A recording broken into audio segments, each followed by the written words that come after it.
Bien, y entonces esta es la clase 2, ¿cierto? Bueno, algunos comentarios, ¿ya?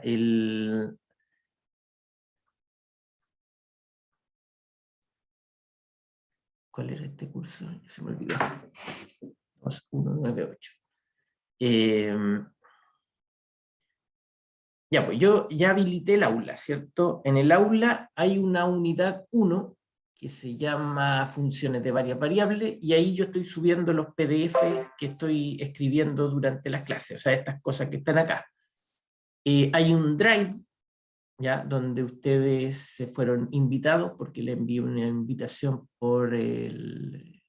al correo institucional, y ahí están los videos, ¿ya? Ahí se van poniendo los videos. Hasta el momento hay una cosa en cada lado, ¿ya?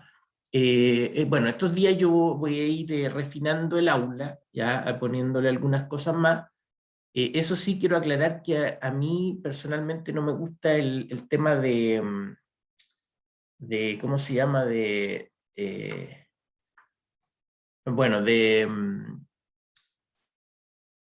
llenar el aula, ¿ya? Con todas las cosas hasta fin de semestre. No, no me parece buena idea. Creo que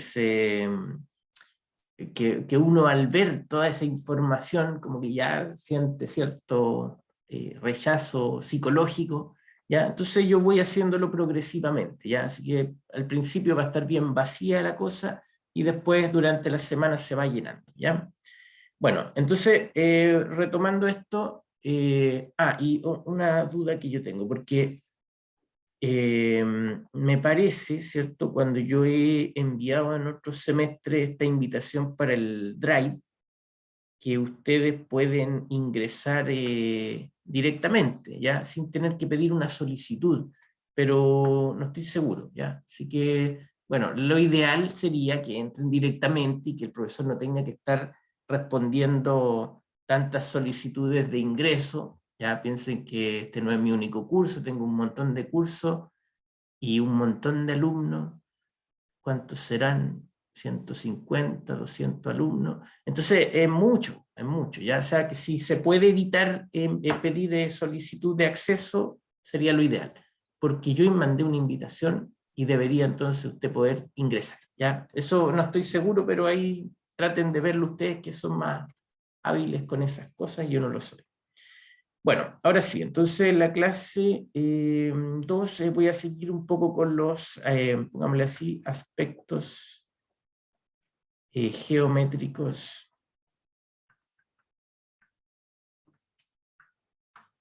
de Rn, ¿ya? Aspectos geométricos de Rn. Y un pequeño recuerdo que ya habíamos definido los elementos acá, ¿cierto? Que los vamos a anotar así, estas tuplas, ¿cierto?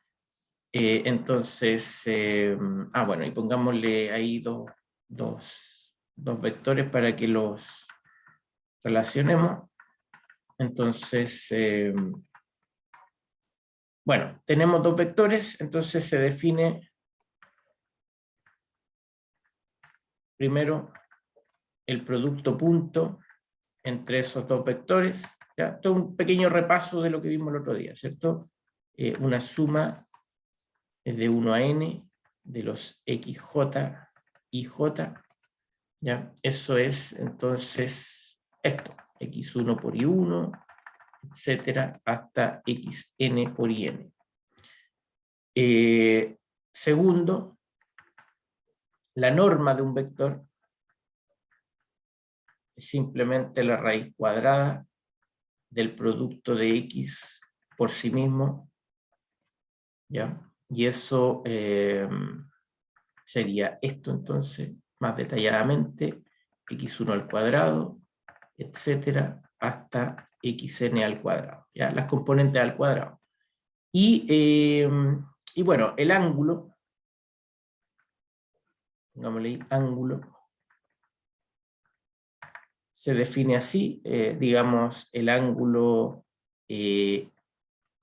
a ver, lo voy a anotar así, ya normalmente voy a anotar con la letra teta nomás, entendiendo que sabemos cuáles son los vectores que estamos usando. pero podríamos darle un poco más ¿cómo se llama? De formalidad, ¿ya? De formalidad, si le ponemos ahí que depende del X y el Y, ¿cierto? Y esto, por supuesto, entonces, como habíamos dicho, es el arco coseno del producto de X por Y dividido por la norma de X, la norma de Y. ¿Ya? Por supuesto, aquí asumiendo que el X es distinto de 0 y que el Y es distinto de 0. ¿Ya? Entonces, esta fórmula, esta expresión es una definición cuando el X, perdón, cuando el N, la dimensión es muy grande, ¿ya? Porque ahí uno no puede ver un ángulo. Pero cuando es R2 o R3, esto realmente coincide con lo que nosotros entendemos como ángulo, ¿ya? O sea, no es solo una definición, sino que es una extensión de una propiedad, ¿ya? Entonces, por supuesto, como consecuencia de esa definición, se tiene esta relación que el X por el Y, entonces es igual a la norma de X por la norma de Y por el coseno del ángulo. ¿Ya? Y no voy a poner siempre las variables porque sería un poco molesto, pero siempre, bueno, cuando esté claro cuáles son los dos vectores, no va a ser necesario decirlo. Bien, entonces hay un tipo especial o una pareja o parejas especiales de vectores, que es esto, que si X por Y es 0, ¿ya? Entonces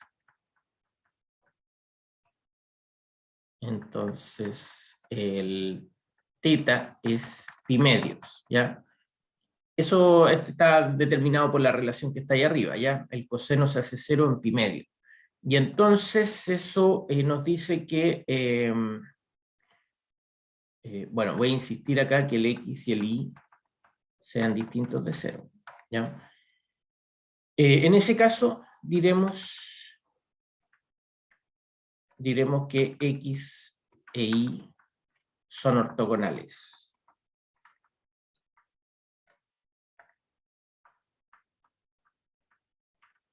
¿Ya? Son vectores ortogonales. ¿Ya? Es una relación entre los vectores. Por supuesto, esto se puede extender. ¿Ya? Si tengo un conjunto de varios vectores, entonces pongámosle x1, x2, hasta xm, ¿ya? Esto dentro de Rn, no necesariamente la misma letra, ya el m y el n. Entonces diremos,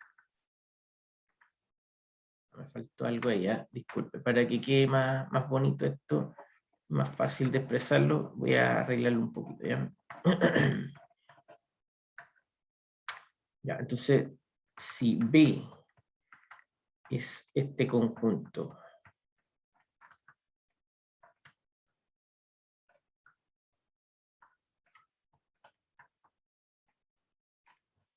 diremos que B es un conjunto ortogonal si, bueno, si ocurre esto, cada pareja que yo tome y la opere con el producto punto, que eso de 0, ¿ya? Para todo i distinto de j. Bueno, cuando eso ocurre, entonces cada pareja posible es un conjunto, o sea, es un par ortogonal y entonces decimos que el conjunto completo es ortogonal, ¿ya? Particularmente, si B es ortogonal, entonces x1 hasta xm son linealmente independientes. ¿Ya? Bueno, ¿cómo imaginamos esto? ¿Ya? Esto para que se entienda primero. Por supuesto, no puedo hacer un dibujo con muchos vectores, pero si estoy en el espacio, entonces si tengo un vector acá, x1, ¿ya? Y otro por acá, ¿cierto? x2. Entonces, yo pido que ahí se forme un ángulo recto. Y si agrego un tercero, x3, entonces quiero que aquí se forme un ángulo recto y aquí se forme un ángulo recto. ¿Ya? Esa es la condición, que cada pareja que yo forme genere un ángulo recto. Esto lo puedo dibujar en R3, pero uno entendería que sería una analogía en dimensiones superiores. Entonces, ¿cómo se visualiza eso? Entonces, veamos que si tengo una combinación lineal de estos vectores, ¿ya? Digamos así, bueno, y así hasta los m vectores que tengo, ¿cierto? Hasta el mésimo, y yo igualo a 0. Entonces, les recuerdo que ser linealmente independiente básicamente significa que no hay un vector que yo pueda escribir como combinación lineal de los otros, pero de una forma un poco más clara es que esta combinación, cuando está igualada a 0, está obligada a que los vectores sean todos, perdón, que todos los escalares alfa sean todos 0, ¿ya? Entonces, eso lo vamos a verificar. Entonces, por ejemplo, si yo multiplico acá por el vector xj, cualquiera de ellos, ¿ya? Pero alguno en particular, entonces voy a tener una expresión así, alfa 1, x1 por xj. En algún momento me voy a topar con el propio xj, ¿cierto? Entonces voy a tener ahí eso.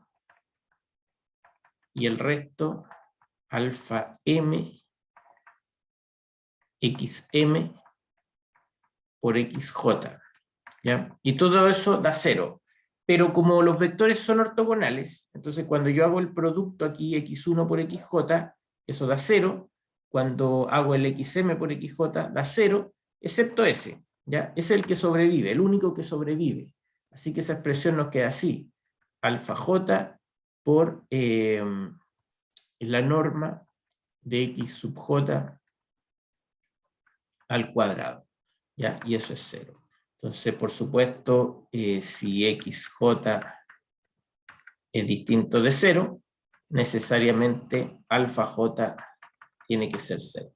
¿Ya? Y eso demuestra que esta afirmación, ¿ya? Son linealmente independientes. Si el conjunto es ortogonal, y ojo que cuando digo que el conjunto es ortogonal, bueno, ahí no está dicho a lo mejor tan claro, ¿ya? Entonces, sí había definido que el concepto ortogonal era cuando los pares eran distintos de 0, ¿ya? Entonces el conjunto es ortogonal si eso y los x sub j todos distintos de 0, ¿ya? Lo agrego por si quedara alguna duda de que pueda ser 0 alguno de ellos, ¿ya? Está descartado eso. Eso por definición, hasta el momento, estoy descartando la posibilidad de que uno de ellos pueda ser 0.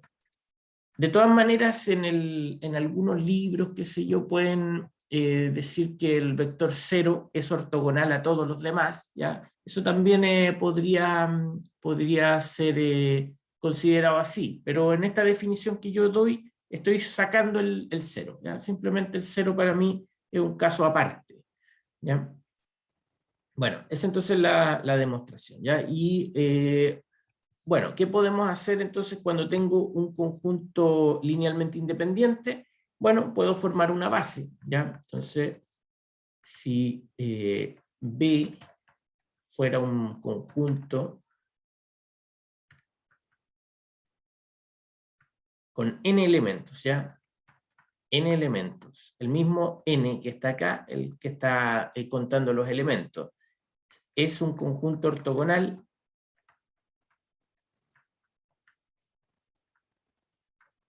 ¿Ya? Si tengo un conjunto ortogonal con la misma cantidad de elementos que la dimensión del espacio, entonces B es una base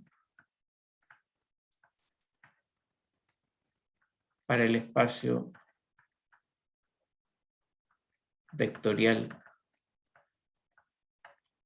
el espacio vectorial Rn, ¿ya? Es una base, ¿ya? ¿Y qué quiere decir eso? Bueno, particularmente si usted toma un vector U en Rn, entonces existen escalares, pongámosle así, bueno, beta 1, voy a ponerle el U ahí, ¿ya? Y por X1, perdón, lo siento, me faltó, voy a decirlo primero así más claramente, los escalares, entonces beta 1, voy a anotarlo así nomás, ¿ya? Beta n, tales que el U se puede escribir como una combinación lineal de estos vectores ortogonales, ¿ya?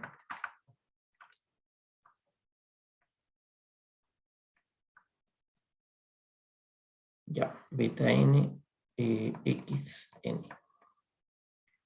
Bien, existen esos escalares, ¿ya? Yo, cuando tengo una base, yo puedo escribir como combinación lineal cada vector del espacio en términos de esa base.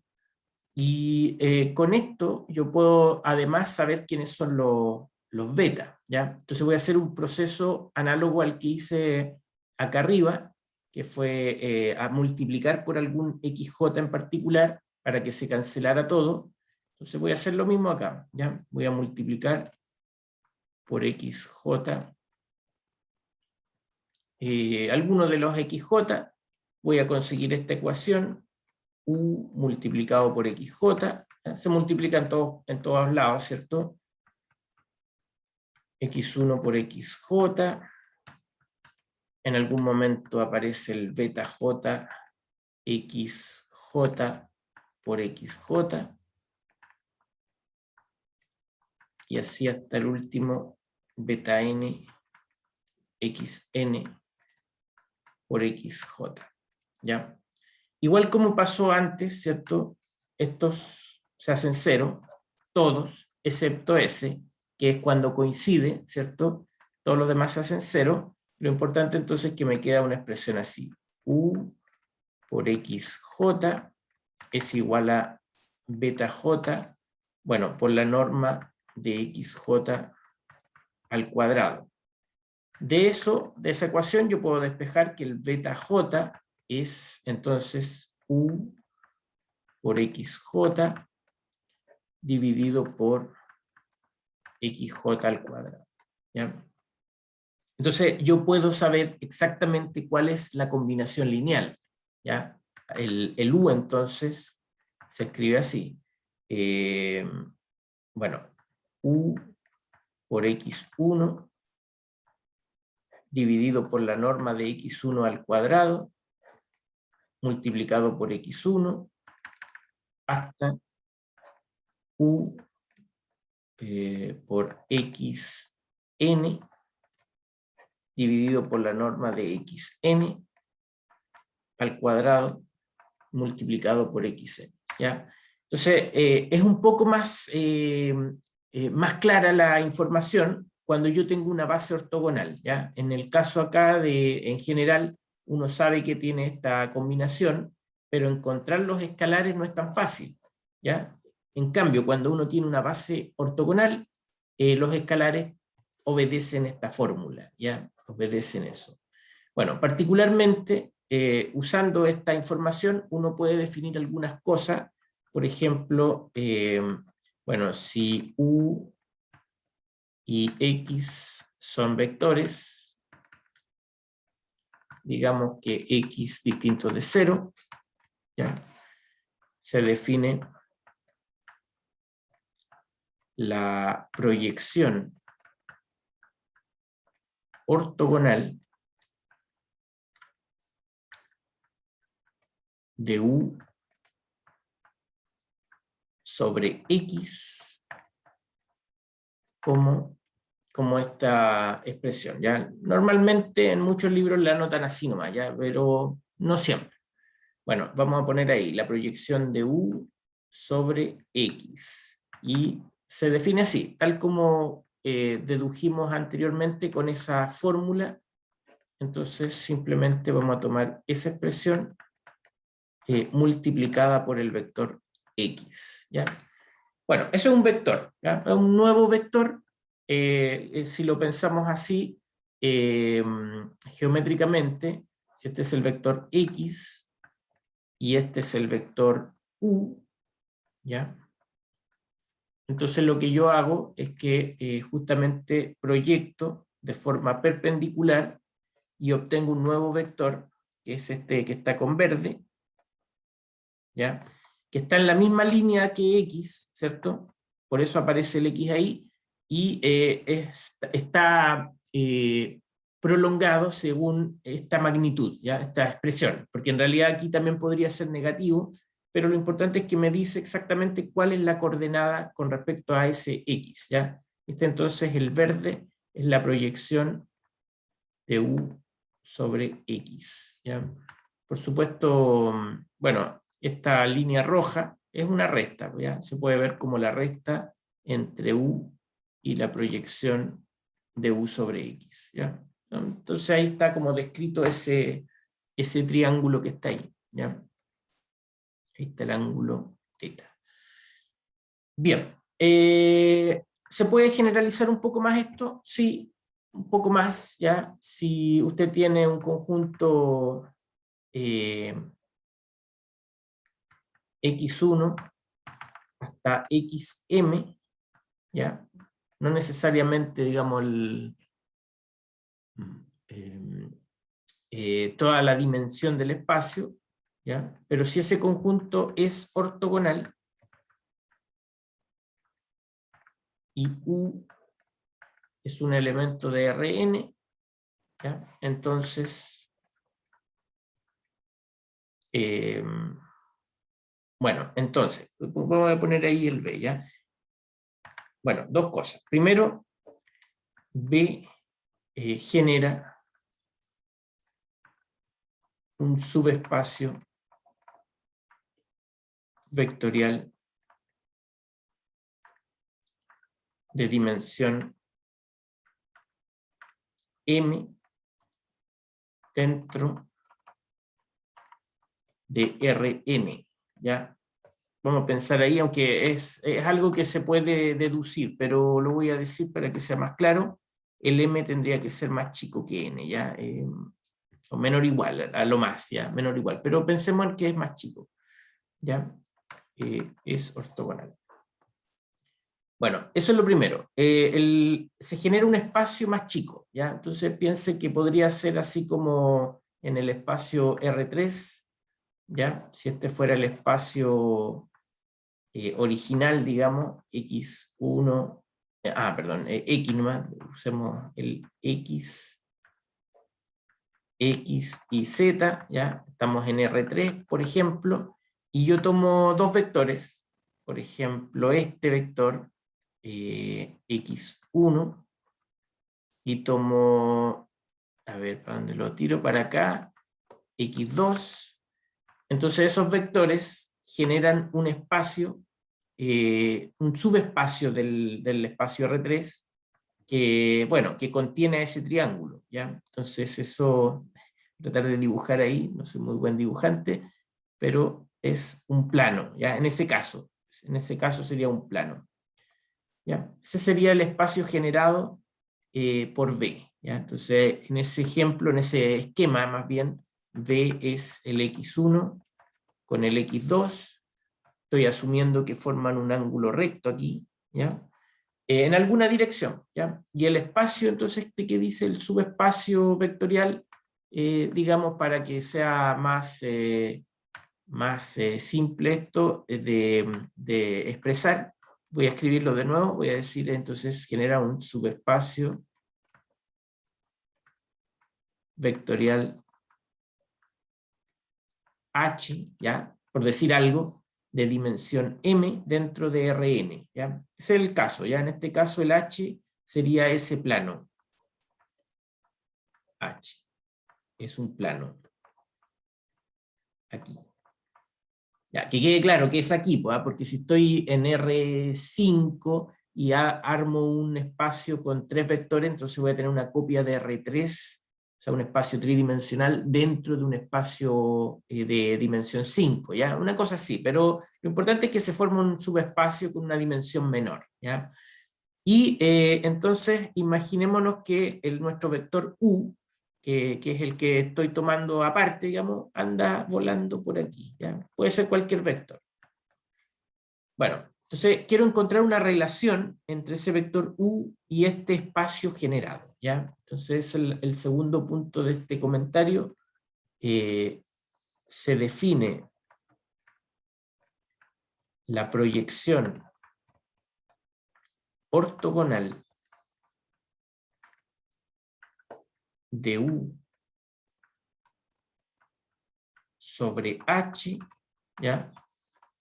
Como, y entonces note que aquí da lo mismo que el U esté afuera del espacio o dentro del espacio, ¿ya? Simplemente lo voy a tomar así. Bueno, esto, vamos a usar la misma notación, pero acá abajo le vamos a poner H para indicar que ahora estamos proyectando sobre un espacio, ¿ya?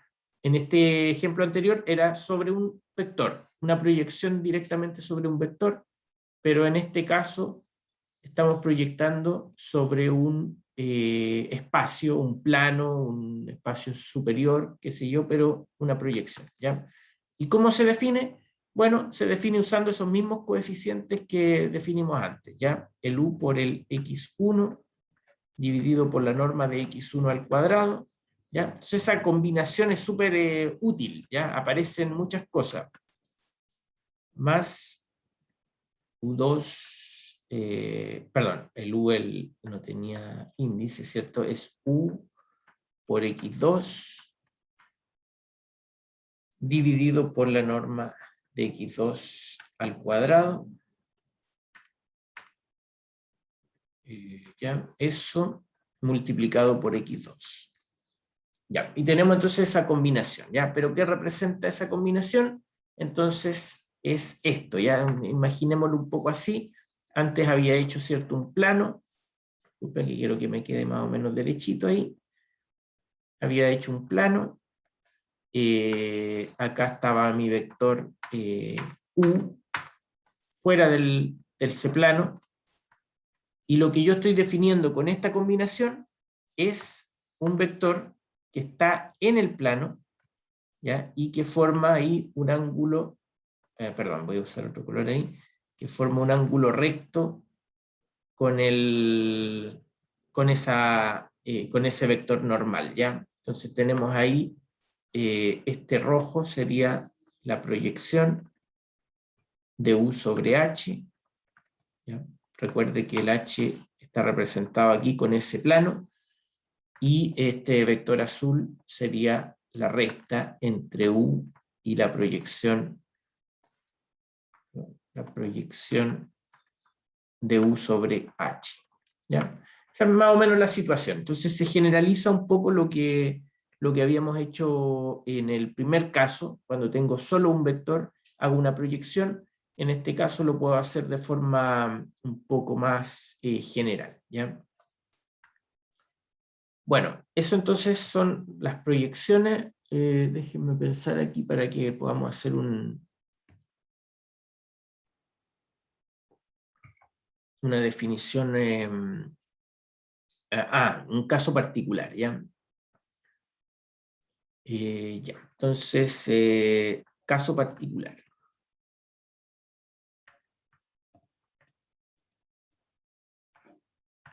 ¿Ya? Si n fuera 3, ¿ya? En realidad podría ser 2 también, pero normalmente tendríamos que pensar igual que está la tercera dimensión en juego, ¿ya?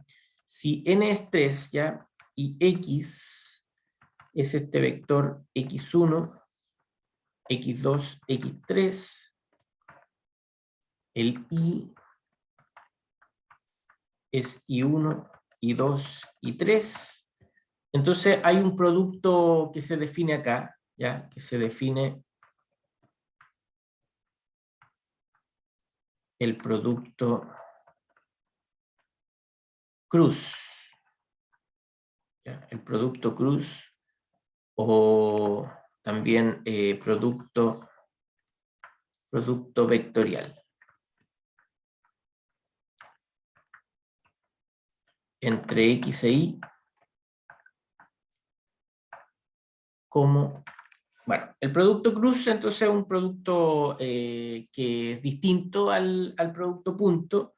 Se puede definir de forma interesante en el caso R3, ya en el caso superior no tiene mucho sentido, y se define así, ¿ya? Aquí yo voy a usar esta notación especial, ¿ya? Donde usted va a calcular esto como un determinante. Esto es solo una forma de recordarlo, ¿ya?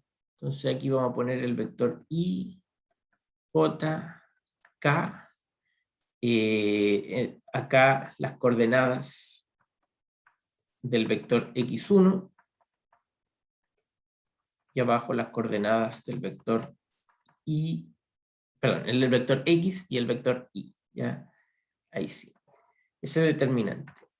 Ahora, perdón, voy a anotar bien esto porque no quiero que se confundan ahí con el X y el producto cruz, ¿ya? Lo voy a hacer más chiquitito esa cruz. Bueno, esto se desarrolla, quiero aclarar sí que ahí el I en esta notación se refiere al vector E1, o sea, al vector 1, 0, 0, ¿cierto? El J es el vector E2, 0, 1, 0, y el K es el vector E3, 0, 0, 1, ¿ya?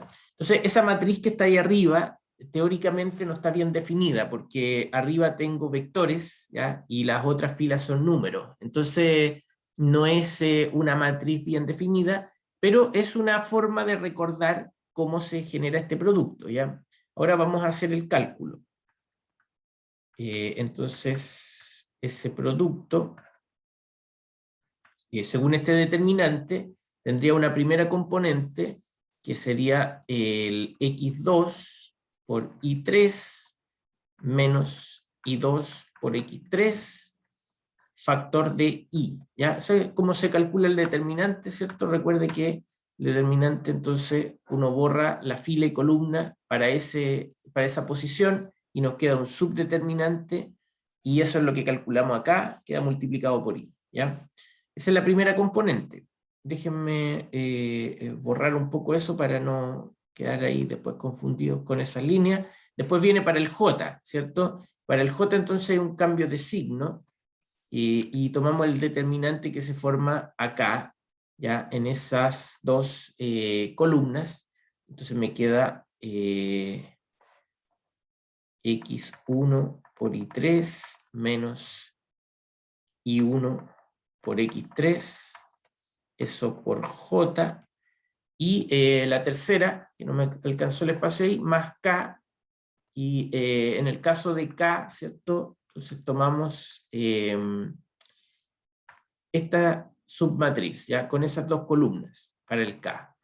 Bueno, en ese caso entonces nos queda el x1 por y2 menos y1 por x2 por k, ¿ya? Esa es la notación alternativa para los vectores, ya la voy a traducir igual de todas maneras porque básicamente lo que quiero es que tengamos una fórmula directa, ¿ya? Entonces el x por y se calcula así, ¿ya? En el otro lenguaje, la primera componente es esta.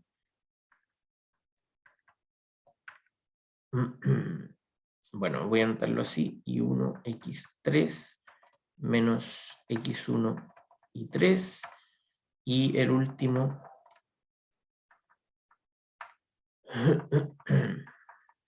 ya, es una multiplicación, ¿ya? Una multiplicación especial.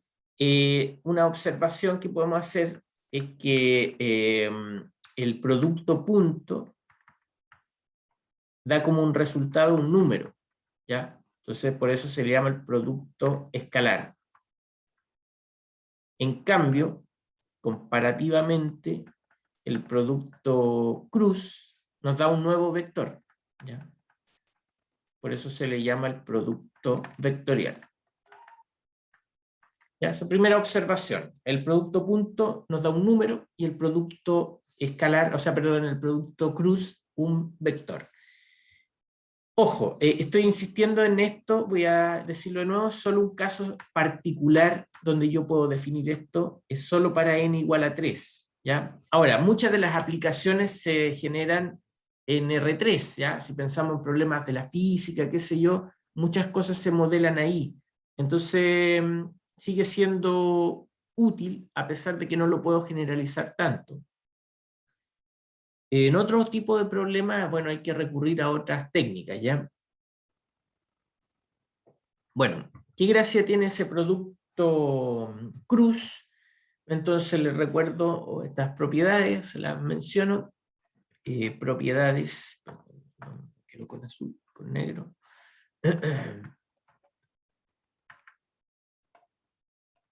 Bueno, ¿qué propiedades tiene? Bueno, hay propiedades que son más o menos directas, que son básicas. Por ejemplo, si yo tengo esto multiplicado por una suma, por ejemplo, ¿ya? Entonces eso se distribuye, ¿ya? Como debería ser cualquier cosa que se le llame producto que se distribuya sobre una suma. Perdón. Ahí. ¿Ya? Es distributivo, es...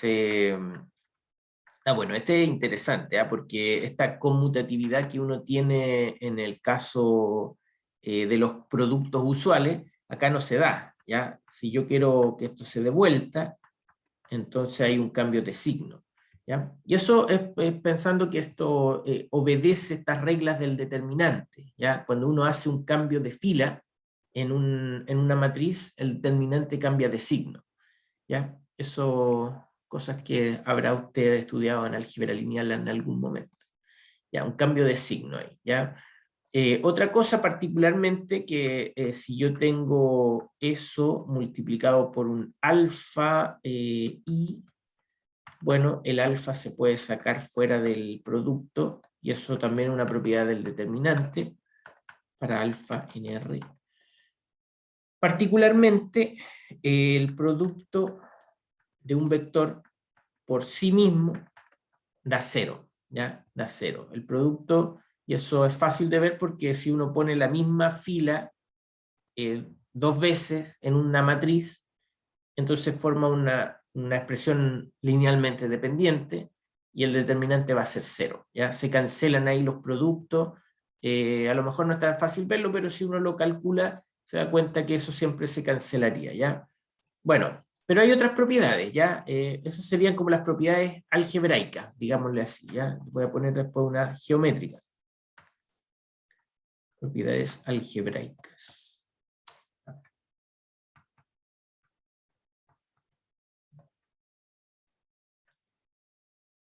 Bien, algunas propiedades algebraicas y también hay propiedades geométricas. Bueno, una de las más interesantes, bueno, que si el X y el Y son distintos de cero, ¿ya? Entonces, el producto cruz satisface esta relación. A ver, déjenme pensar cómo queda eso. Ah, ya. Es la norma del producto cruz es igual a la norma de X por la norma. Tengo una duda de cero pi, así está bien. Ya, la norma de X por la norma de Y por el seno de teta. ¿Ya? Insisto que teta es el ángulo, no siempre voy a decirlo, pero el ángulo naturalmente que estoy formando con esos dos vectores. ¿Ya? Entonces una relación distinta a la del producto cruz, o sea, del producto punto, pero parecida, ¿cierto? El otro tenía el coseno, en este caso aparece el seno ahí, ¿ya? Particularmente con esta fórmula uno puede demostrar lo siguiente, ¿ya? Porque en el fondo, si yo tomo el vector X, digamos que este es el vector X, y este es el vector Y, entonces esos vectores generan un paralelogramo, ¿ya? Si yo extiendo acá una línea paralela al vector Y con la misma medida, y lo mismo hago con un vector, con una línea paralela al vector X, entonces yo formo un paralelogramo, ¿ya? Paralelogramo generado por X e Y, ¿ya? Bueno, ese paralelogramo entonces tiene tiene área, ¿cierto? Bueno, pensemos aquí está el ángulo θ, y lo que yo estoy diciendo entonces es que ese producto cruz tiene ahí una relación con esto, con este segmento, no, perdón, con esta altura, ¿sí? Con esta línea roja, que sería el seno, básicamente el seno. A ver, esa línea roja, una proyección ortogonal, me quedó bien feo, disculpe, voy a arreglarlo un poquito, ahí está mejor, ahí ya, una proyección ortogonal, ¿cierto? Entonces esa línea roja tiene como medida, si es el ángulo opuesto, ¿cierto? Entonces la medida de eso es I por seno de θ, ¿ya? Esa es la línea roja, mide eso. Y por otro lado, este vector, bueno, ya sabemos, mide esto. Y si yo multiplico la base del paralelogramo por la altura del paralelogramo, lo que obtengo es el área, ¿ya? Entonces, esa es una interpretación de esto. Entonces, con esa fórmula de arriba, yo puedo decir, como segunda propiedad, o a lo mejor es la misma, pero un poco más detallada, esto es igual al área del paralelogramo, ¿ya? Yo pongámosle un nombre a eso, ¿ya? PXY. Es el paralelogramo generado por XY, para no escribirlo de nuevo acá. Entonces es igual al área de ese paralelogramo. Ya, una propiedad interesante, ¿ven? El producto cruz, entonces, cuando yo lo mido, me genera perdón, lo mido su área, es lo mismo que si yo midiera el área del paralelogramo generado. A ver, otra cosa que yo puedo decir y que se puede verificar, ¿ya? Pero no vamos a verificarlo todo porque si, igual son latosas estas fórmulas, usted ya las habrá estudiado antes, ¿cierto? Entonces solo un recuerdo, pero si yo tengo tres vectores, ¿ya? Si X... Ah, no, sigamos con el X y el Y nomás, ¿ya? Podría ser mencionarlo al tiro. ¿O no? Sí. Sí, hagámoslo, digamos así. Ya, si tengo tres vectores, X, Y y Z, en R3, ¿ya? Bueno, entonces, por supuesto, el X, X1, X2, X3, ¿ya? Voy a explicitarlo un poco para que podamos expresar esas formulaciones.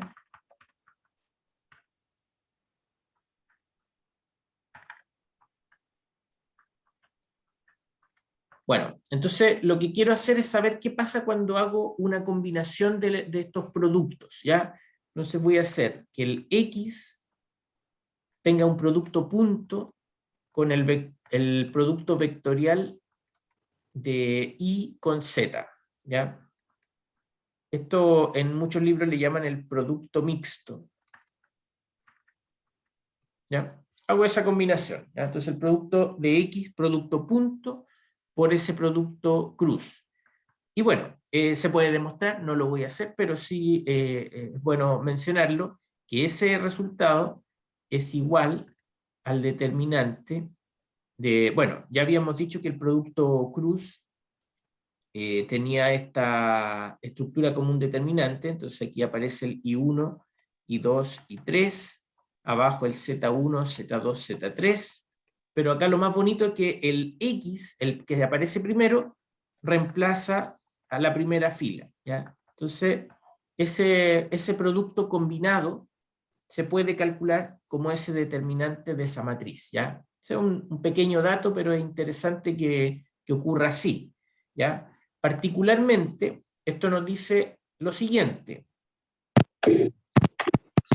¿Hay alguna duda por ahí? ¿No? Entonces, particularmente esto nos dice lo siguiente, ¿ya? Que el valor absoluto, porque esto por supuesto el determinante tiene cambios de signo ahí, ¿cierto? Un número real puede cambiar de signo, pero si yo le pongo valor absoluto a esto, un número real, después de todo el proceso uno obtiene un número real. Bueno, eso es igual, voy a dejar un pequeño espacio para explicarlo acá abajo. Entonces ahora tengo tres vectores, ¿ya? Tengo tres vectores, tengo el vector X, tengo un vector Y, y tengo un vector Z, ¿ya? Pensemos que están así en distintos planos, ¿ya? Bueno, esos tres vectores generan ahí una pirámide, ¿ya? Pero bueno, es más, generan algo más porque abajo el X y el Y generaban un paralelogramo. Aquí, paciencia con mis dibujos, por favor. Algo así, ¿cierto? También el X con el Z generan un paralelogramo. Entonces, aquí mucha paciencia con el dibujante, y allá el Z con el Y también generan un paralelogramo, ¿ya? Entonces queda una cuestión así, algo así, y todos esos paralelogramos a su vez generan un paralelepípedo, ¿ya? Ahí. ¿Cómo me quedó el paralelepípedo? Bueno, ¿ya? Este entonces es un paralelepípedo generado por X, Y, Z, ¿ya? Pongámosle un nombre, paralelepípedo, empieza con P también, ¿ya? Se le voy a poner 2P. X, Y, Z, ¿ya? Entonces son notaciones que estoy inventando en el momento, ¿ya? El otro también, pues le había puesto al paralelogramo una P, paralelepípedo, como tiene tantas P, le pongo 2P, ¿ya? Bueno, ese paralelepípedo tiene un volumen, ¿ya? Y justamente ese producto que tengo ahí arriba, en valor absoluto, es igual al volumen del paralelepípedo formado por X, Y y Z, generado, ¿ya? Ellos generan ese paralelepípedo, ¿ok? Es un dato, pero es interesante saberlo, porque en particular podemos decir lo siguiente, por ejemplo, como propiedad, si yo tomo el producto de X y le hago el producto punto a X cruz Y, entonces lo que yo estoy diciendo es que voy a repetir el mismo vector X, y por lo tanto no voy a generar un paralelepípedo así como está ahí arriba en el dibujo, porque me va a faltar una dimensión. Entonces eso tiene que ser cero, ¿ya? El volumen va a ser nulo. Se puede, por supuesto, verificar esto, pero lo importante es bueno, que recordemos, saquemos lo más importante de esto, ¿ya? También si yo lo hago con el I, ¿ya? Por supuesto hay más casos que podrían ocurrir así, pero estas dos combinaciones son interesantes, porque nos dice que el X con el producto cruz tiene que ser cero, ese producto punto, y con el Y también tiene que ser cero. ¿Y qué significa eso? Significa entonces que el vector X cruz Y es ortogonal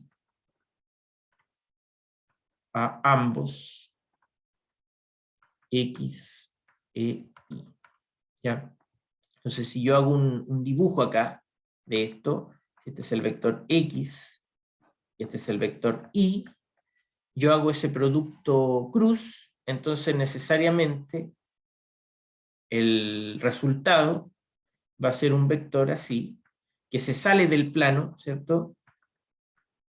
Y que genera ángulos rectos con ambos, con X y con Y, ¿ya? Es el resultado ahí que está particular que uno obtiene, ¿ya? Ahí, ya. Ángulos rectos. ¿Ok? Eso entonces, otro dato. Por supuesto, hay más cosas interesantes ahí porque Bueno, también sería bueno mencionar, porque como el X por Y, ¿cierto? Tiene esa propiedad de la o antisimetría, esta propiedad que está acá, que cambia de signo. Entonces, una observación interesante es que si yo tomo el vector X así, y el vector Y, y hago el producto al revés, ¿ya? Entonces voy a obtener un vector que se va hacia abajo. Si hago el producto Y primero y después X, ¿ya?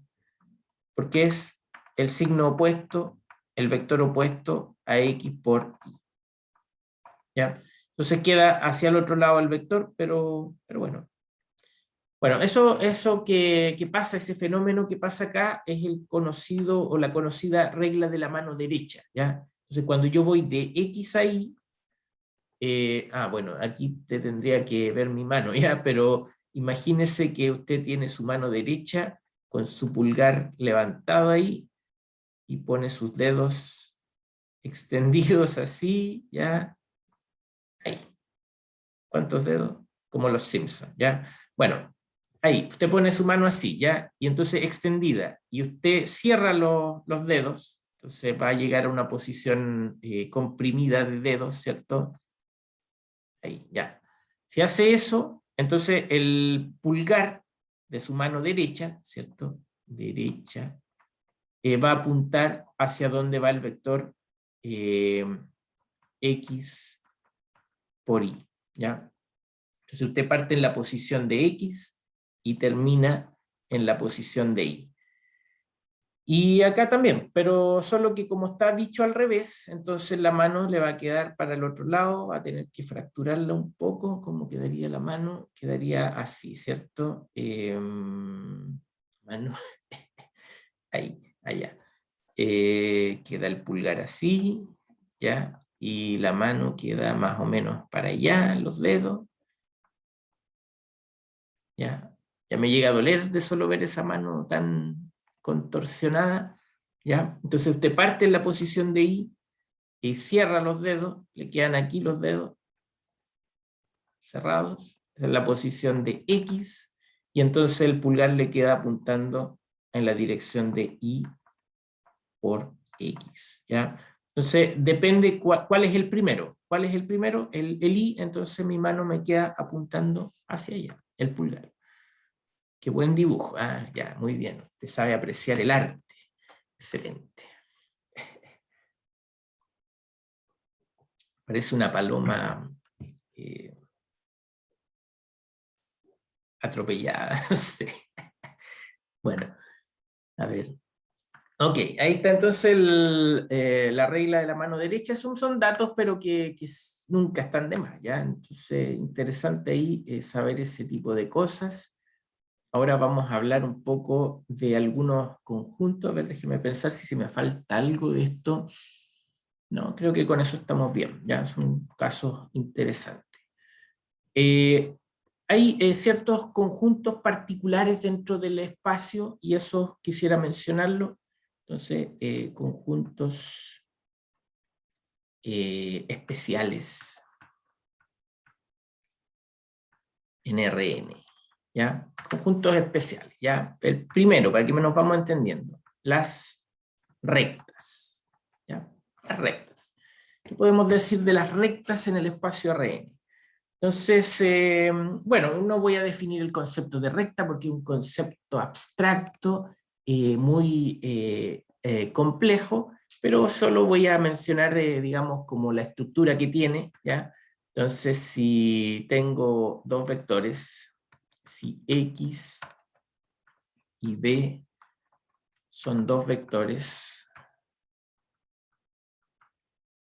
se define la recta eh, que pasa por X y cuyo vector director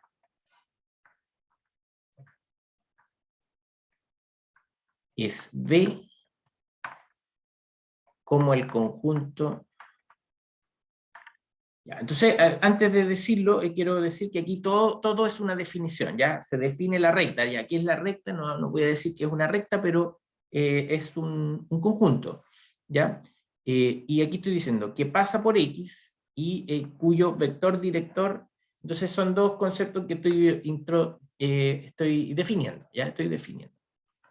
Entonces, ¿cómo se define ese? Bueno, lo vamos a anotar así, notación provisoria. La próxima clase ya ni me voy a acordar de que había dicho esto, pero por ahora ya es un conjunto que depende de estos dos parámetros, el x y el y, está formado así por todas las expresiones de la forma x más t por b, donde t se mueve en los reales, ¿ya? Ese es el conjunto, ¿ya? Estos son nuevos vectores, digamos vectores y que cumplen esa condición, ¿ya?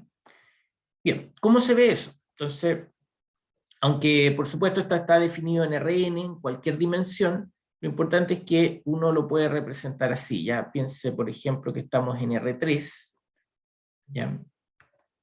Entonces, en R3. Tengo un punto, que sería este, por ejemplo, el punto X, ¿ya? El punto, recuerde que hay una dualidad entre el punto y el vector. Bueno, digamos, ahí también está la flechita que apunta al vector. Hay un vector director V, ¿ya? Pongamos que el vector va hacia acá, ¿ya? Ese digamos que es el vector V.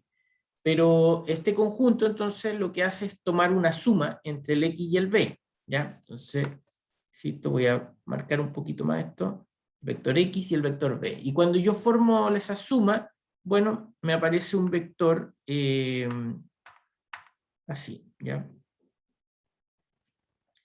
Sería, bueno, en estricto rigor, lo que yo estoy haciendo es caminar por el vector X primero, y después caminar por esta línea verde, que sería entonces caminar así, X más T por B, ¿ya? Y dependiendo cómo sea el B, bueno, podría ser que el B, perdón, el T, el parámetro T, podría ser que el T sea muy grande, entonces yo alcanzo posiciones bien lejanas a el punto X, podría ser que sea pequeño, entonces estoy en posiciones cercanas al punto X, o podría ser que fuese negativo, y en ese caso estaríamos moviéndonos hacia el otro lado, ¿ya? Entonces esa es una recta, ¿ya? Eso, así se ve una recta, por supuesto. En este caso voy a decir que aquí el T es positivo, y en cambio allá, los puntos que están allá, marquémoslos así con rojo, X más T por B, también tienen esa forma, pero con T negativo, ¿ya? Y entonces nos movemos a lo largo de todas esas posiciones. Es una recta, ¿ok?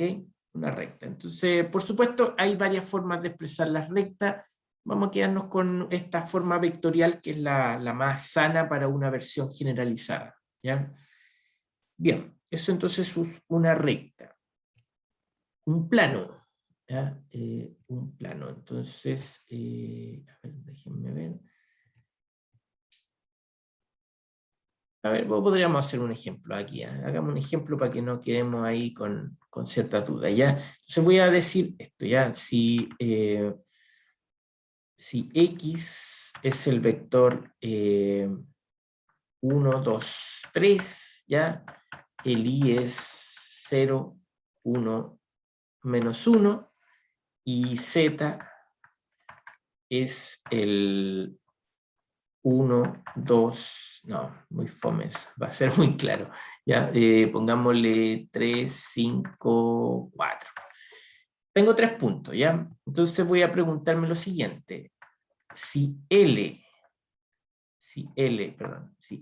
es la recta que pasa por X e Y, ¿ya? Entonces, Z pertenece a L, ¿ya? Esa es la pregunta. Z pertenece a L. Una pregunta, pues, así como para ir entendiendo. Entonces, hagamos un esquema. Ya aquí el dibujo no va a ser muy preciso, pero digamos que tengo por aquí el vector X, por acá estará el vector Y, y hay una recta que pasa por esos dos puntos. ¿Ya? Aquí yo estoy usando un principio básico de la geometría euclidiana que dice que por dos puntos pasa una única recta. ¿Ya? Esa es la recta L. Y entonces yo no sé dónde anda el Z, podría ser que el Z esté por aquí, o puede que esté por allá, ¿cierto? No sabemos. Queremos saber eso. ¿Ya? Es el esquema del problema. Queremos saber si el Z está en la recta o no. Bueno, ¿cómo lo vamos a hacer? Entonces, lo primero, a ver, bueno, primero describir L de forma vectorial,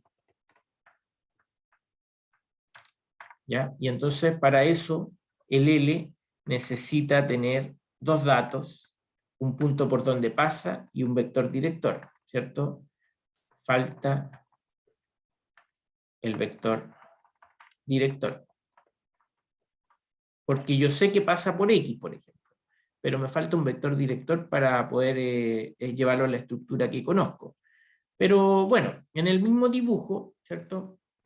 Que es solo un esquema, bueno, tengo aquí el X, y quiero que pase también por el punto Y, quiero que pase por ahí, entonces si yo tomo el vector que forma la resta, Y menos X, entonces eso puede ser tomado como un vector director, ¿ya? Ese va a ser el vector que me da la inclinación de esta recta, ¿ya? El vector B.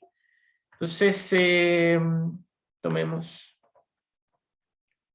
V igual a I menos X, ¿ya? Hagamos los cálculos, ¿ya? Porque entonces el V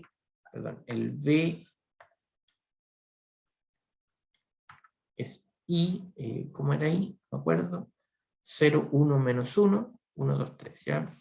Entonces 0, 1, menos 1, y le resto el 1, 2, 3. Así que ese vector me queda menos 1 y menos 4, ¿cierto? Haciendo la sumatoria como se ha definido en la clase anterior, ¿cierto? Componente a componente, y queda eso. Es el vector director, ¿ya? Entonces, por lo tanto, L, XB, tiene esta forma, son los elementos, voy a llamarle provisoriamente, son los W que tienen esta forma, X más T por B, donde T es un número real, ¿ya? Así que para que Z pertenezca a L,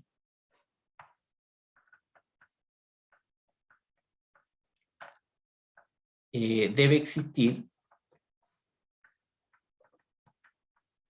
un T en los reales tal que Z sea igual a X más T por B. ¿Ya? Esa es la condición.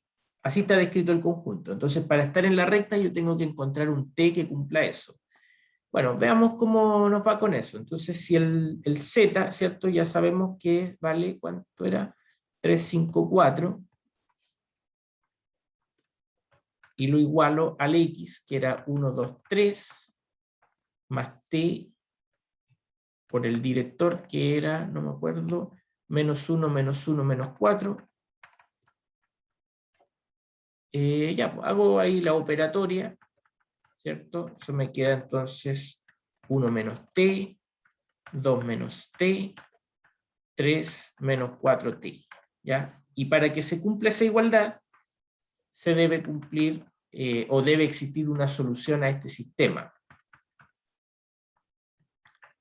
Componente a componente tienen que ser iguales, ¿ya? Ya estamos en la hora casi, pero vamos a terminar esto, ¿ya? Entonces, bueno, es un sistema de ecuaciones sobredimensionado, porque hay solo una incógnita y hay 3 ecuaciones. Entonces, es poca la esperanza que esto pueda tener solución, ¿ya? Entonces, ¿cómo verificamos si tiene o no tiene? Bueno, podemos evaluar ahí, por ejemplo, de acá desprendemos que el t vale menos 2, ¿cierto? Para que nos dé ese 3 ahí, y entonces lo reemplazo allá, me queda que 5 es igual a 2 menos 2, o sea que 5 es igual a 4, y eso es falso. ¿Ya? Así que, ¿qué significa eso? Que Z no pertenece a L, ¿ya? Porque es imposible resolver ese sistema no tiene solución. Ya, eso, entonces, son las rectas. Voy a dejar para la próxima clase mejor el tema de los planos. Vamos a hablar de las esferas y algunos otros conjuntos más particulares, ¿ya? Creo que por ahora estamos bien. No sé si tienen alguna duda, me gustaría saber. Profe, el viernes tenemos ayudantía. No, las ayudantías parten la próxima semana, Vale, profe. Muchas ¿ya? gracias. Ok. Bueno, no sé si hay otra duda, alguna pregunta más. Ley de la mano derecha, sí. Ley de la mano derecha, todo bien, profe, gracias. Profe, ¿cómo se define el vector director? Bueno, la definición formalmente es, en principio se elige, ¿no? Se elige el vector director, pero si estamos tomando como en el ejemplo anterior, el vector que pasa por 2 puntos, entonces podemos tomar como vector director la resta de esos 2 puntos, ¿ya? Como lo hice ahí en el ejemplo. Pero la definición básicamente es como sería equivalente a tener una pendiente en el plano. La pendiente nos dice la inclinación. En el espacio necesitamos más datos, no nos basta con un número, pero de alguna manera el vector director nos da esa, entre comillas, inclinación hacia dónde se está dirigiendo la recta.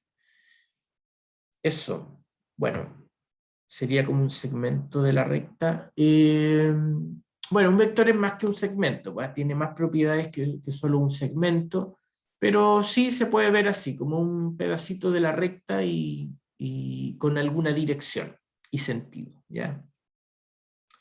Eso. Bueno, ¿alguna otra pregunta?